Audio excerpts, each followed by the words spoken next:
부산 센텀시티 마지막 노른자위 땅 개발에 대한 잔금 납부가 2년 가까이 미뤄지다 자칫 해지될 뻔한 위기를 모면했습니다.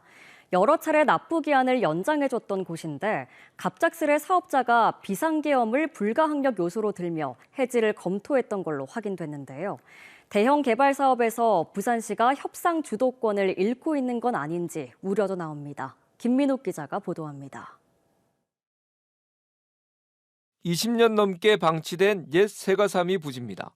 지난해 1월 미 부동산 개발사 하인즈는 1조 3천억 원을 투자해 양자 컴퓨팅 단지를 만들겠다며 부산시와 매매 계약을 맺었습니다.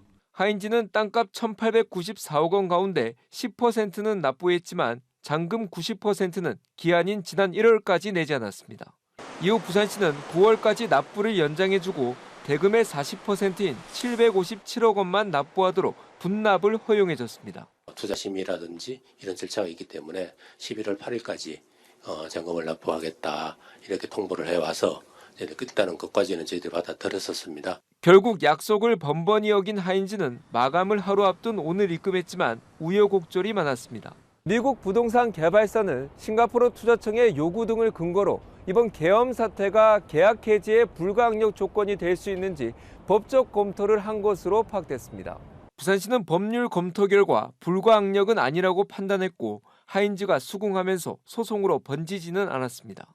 다만 사업자는 수익성을 이유로 오피스텔 비중을 높여달라고 요구할 가능성이 높습니다. 납부 지연으로 인한 지체 상금 200억 원도 받아야 합니다. 중층부에 정도 위치를 하게 되었는데요. 설계상 이게 이제 1층 지면으로 내려오면 따라서 상층부에 있는 오피스텔 면적을 혹은 오피스텔에 있는 비율을 일정 부분 조율을 해달라고 협상을 할 여지는 충분히. 부산시가 북항 1단계 랜드마크 부지 4조 5천억 원 외자 유치도 최종 사업 권한이 있는 BPA와 협의되지 않는 등 실현 가능성에 대한 비판이 나옵니다.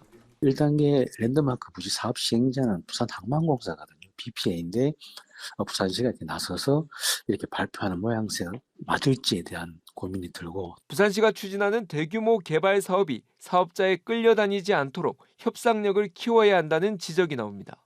KNN 김민욱입니다.